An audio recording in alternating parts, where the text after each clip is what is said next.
Պարոն Մեհրաբյան, հանրությանը ցնցեց քննչական կոմիտեի վերջին բացահայտումը, ահաբեկչական գործողությունները, որոնք ծրագրված էին Բագրատ Գալստանյանի կողմից, երբ Տավուշից շարժվում էր Երևան, հայտարարում էր, որ գործում է Գարեգին Բ-ի օրհնությամբ, այսինքն հենց այս գործողությունների համար էր այդ օրհնությունը ստացել։ Դե փաստորեն այո, հենց այդ պահից սկսած օրհնությունը կար ընդհուպ մինչև այս գործողություններ, որոնք այո, տերորիստական հարձակում են ընդդեմ մեր պետության, ընդ որում հովանավորված այլ պետության կողմից։ Սա պարտավոր է պետությունը սրա հետ կապված փաստական նյութերը վերհանել եւ սրա հետևից գնալ։ Այսինքն այստեղ առանձին բռնի գործողությունների հակված մարդկանց առանձին գործողություններ չեն։ Սա կազմակերպված քրեական խմբավորում է, որն իր առաջնապատակ է դրել սահմանադրական կարգի տապալումը եւ այլ պետությունների շահերը սպասարկող նոր իշխանություն ուրեմն պետության ղեկին բերելը շատ հստակ քաղաքական նպատակներով։ Սա ահաբեկչություն է հովանավորված այլ պետության կողմից եւ այս ձևակերպումով այո պետք է մեղադրանքը գնա եւ բոլոր ներգրավվածները արդեն ըստ իրենց ներդրման, այսպես ասենք, պետք է ստանան իրենց պատժաչափերը։ Ըստ քննչական կոմիտեի այս գործողությունները ծրագրվել էին 2024 թվականի նոյեմբերից, այսինքն Բագրատ Գալստանյանը ընտրվել էր ահաբեկչական խմբի լիդեր Սրբազանի քողի տակ։ Փաստորեն այդպես է ստացվում, իհարկե այս ամեն ինչից մենք ինչ խոսում ենք այսպես առերևույթ, հա, որպես այդպիսին, քանի չկա դատարանի որոշում, ի վերջո նրանք ունեն նաև պաշտպանության իրավունք, սա Ռուսաստանը չի, երբ որ մեղավորները նշանակվում են, հա, իրանք ունեն պաշտպանության իրավունք եւ հնարավորություն փորձեն ապացուցել դրա հակառակը, որ դա այդպես չի, բայց առերևույթ ամեն ինչը այո հենց այդպես է։ Բացի դրանից էլ այո նաեւ հայտնի են դառնում դրա հովանավորները նույնպես առերևույթ աֆիլիացիայով, հա, այսպես հասկանալի է դառնում Սամվել Կարապետյանի այդ անհատական գաստրոլը Հայաստանում ինչով էր պայմանավորված, դա այս ընդհանուր սցենարի, այսպես ասենք, մի կարևոր մասն էր, այդպես է ստացվում։ Այդ ընդհանուր տրամաբանության մեջ։ Եվ այո, մենք պետք է այս ամենը դիտարկենք որպես Ռուսաստանից կողմից Հայաստանի դեմ սանձազերծված հիբրիդային պատերազմի եւս մի մաս։ Եթե Ռուսաստանը մինչ այդ գործի էր դրել հիբրիդային պատերազմի տեղեկատվական, ապատեղեկատվական տարրը, մեկ, երկրորդը այսպես դիվանագիտական լոբիստական տարրը, ապա հիմա արդեն նաև դիվերսիոն տերորիստական տարրն է նաև գործի դնում։ Սա մենք պետք է լավ հասկանանք։ Ռուսաստանը նաև սահմանափակ պատերազմական գործողություններն էր նաև որպես հիբրիդային պատերազմի տարր օգտագործում ընդդեմ Հայաստանի, այդտեղ իհարկե որպես գործիք օգտագործելով Ադրբեջանին իր բանակի հետ միասին, սակայն Ադրբեջանի հնարավորությունները հիմա քաղաքական իմաստով խիստ սահմանափակվել են եւ դա չի ստացվում, հետեւաբար այո Ռուսաստանը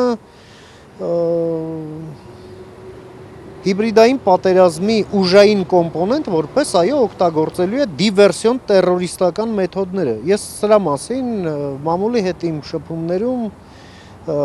բազմաթիվ առիթներ եմ ունեցել հրապարակային խոսելու եւ այնինչ այսօր տեղի ունեցավ, փաստորեն եկավ հաստատելու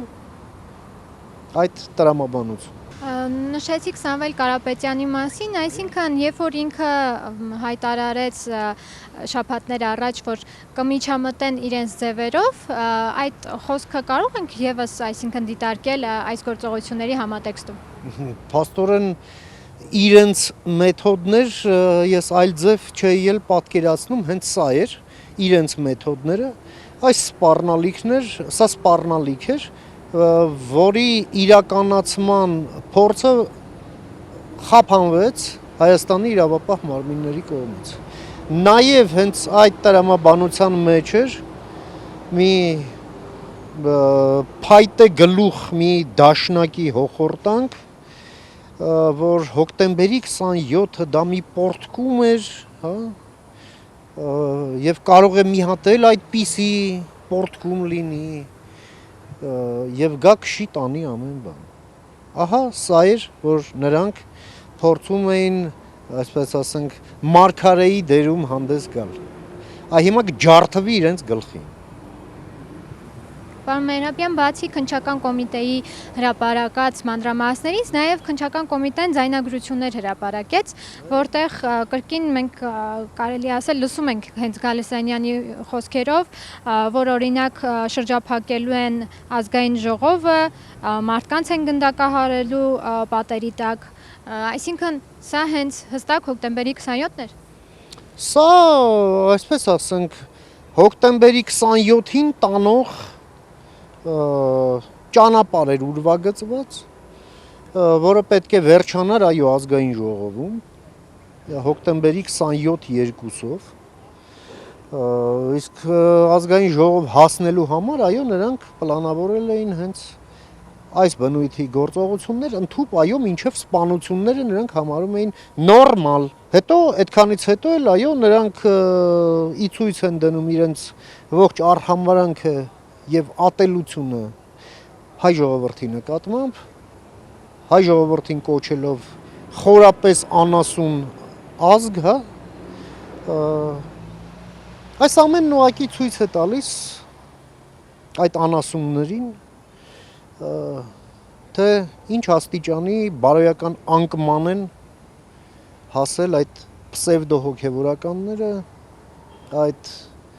պսևդո քաղաքական գործիչները, պսևդո հայրենասերները եւ պսևդո մարդիկ, այդտեղ մարդ չկա։ Այդտեղ է հենց այդ խորապես անասունը հենց դրա մասին է։ Դրանք ուղղակի ավարտուն դեգրադանտներ են իրենց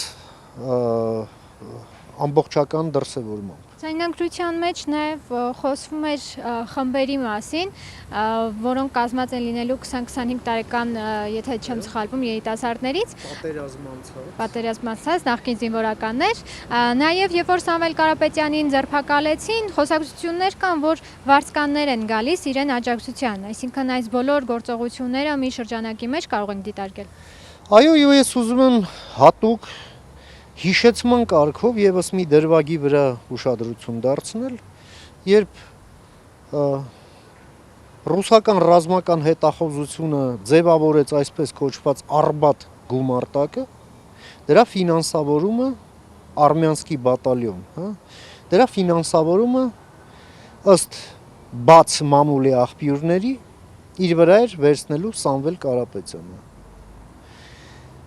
Այդ թերմացքը հավաքվեց եւ տարվեց Մոսկվայի հայկական եկեղեցի եւ նրանց գլխավորում էր Արմեն Գորլովսկի մականունով մի քրեական տարր եւ նրանց բոլորին օրհնում էր կաթողիկոսի եղբայր Եզրասը։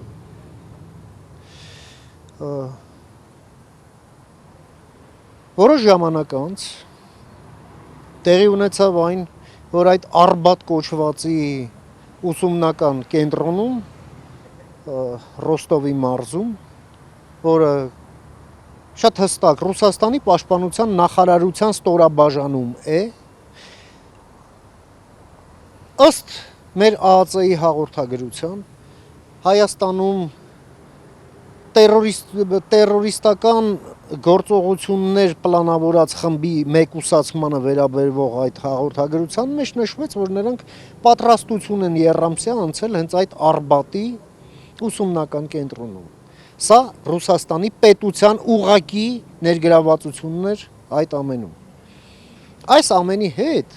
ուղղակիորեն աֆիլիացված է, դուք վարձկանների թեմա բարձրացրեցիք, աֆիլիացված է փաստորեն դառնում թե Սամվել Կարապետյանը, թե այդ եզրած կոչվածը, թե մի շարք այլ տարրեր, որոնք հիմա ներգրավված են Հայաստանում դրանից ավելի լայնամասշտաբ տերորիստական գործունեության, որն էլ եւ խափանվեց ազգային անվտանգության ծառայության, քննչական կոմիտեի կողմից եւ որի նյութերին մենք ծանոթանում ենք այսօր։ Սա օրինաչափական էվոլյուցիա էր, որը պետք է տեղի ունենար, չէր կարող այսպես չլինել։ Եվ ես առիթից օգտվելով ուզում եմ նաև կոչ անել հետևյալում, որ Հայաստան պետք է արգելվի մուտքը բոլոր նրանց, ովքեր Ուկրաինայում պատերազմին մասնակցություն են ունեցել, ցանկացած ձևի, ցանկացած ժամանակ։ Մեկ երկրորդը, եթե այդպիսիններն են Հայաստանի քաղաքացիները, որոնք Ռուսաստանի կողմից մասնակցություն են ունեցել, այո, նրանք այստեղ պետք է դատվեն որպես վարձկաններ։ Մենք քրեական օրենսգրքում վարձկանության մասին հոդված ունենք։ Այդ հոդվածով մարդ չի դատվել։ Բայց այդպիսիներն են, որ այո, բերվելու են եւ այս ամենին որպեսի մասնակցեն։ Ես սա ուզում եմ զգուշացնել։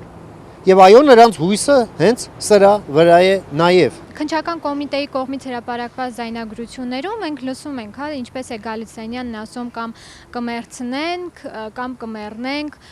յուղը օրինակ կարելի է լցնել տրանսպորտային միջոցի վրա, վառել։ Այո, սա մասշտաբային դիվերսիաների մի շղթա էր պլանավորվում եւ դրա համար հատուկ մարդիկ էին հավաքագրվում։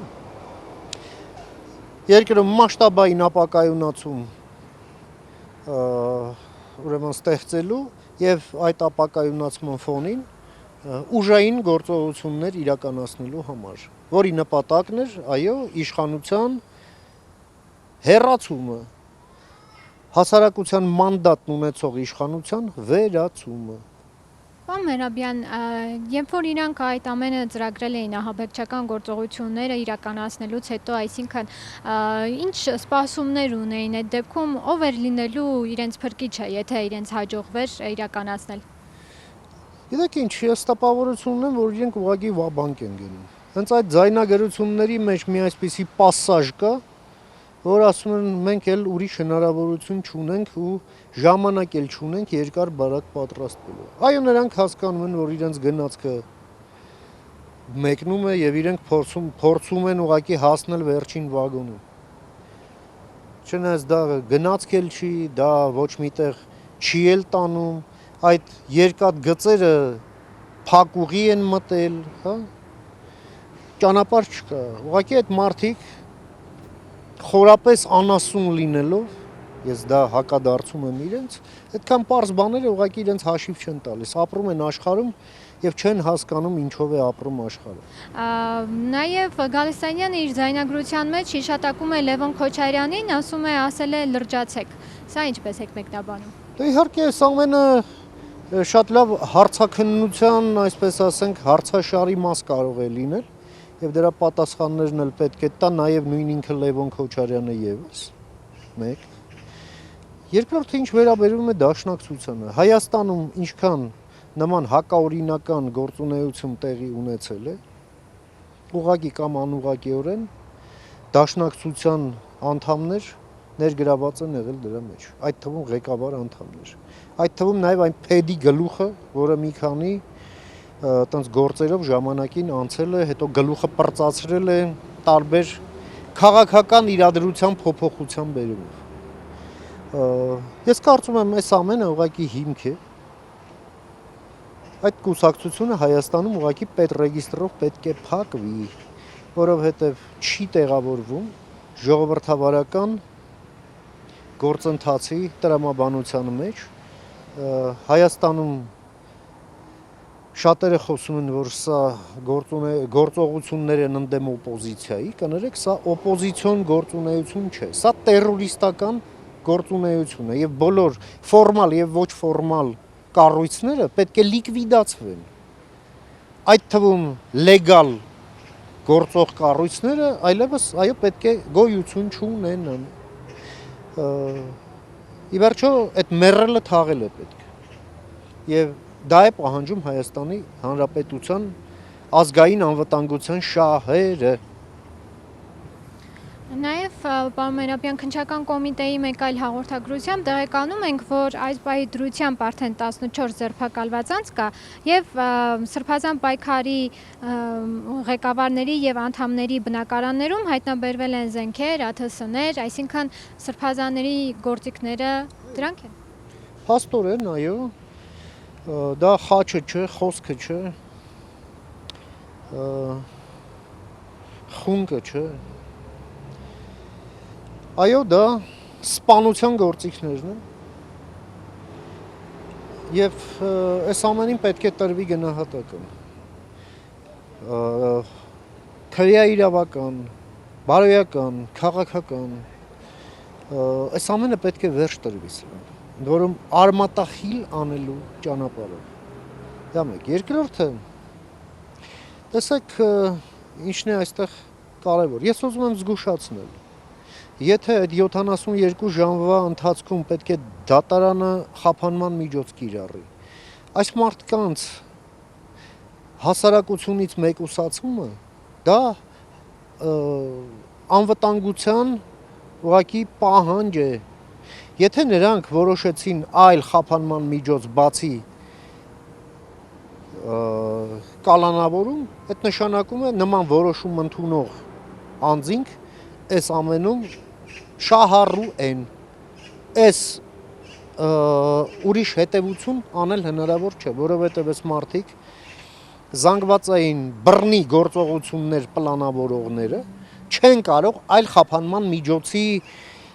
տակ լինել, հասկանում եք, այս ամենը բացահայտվելուն պես, եւ քննչական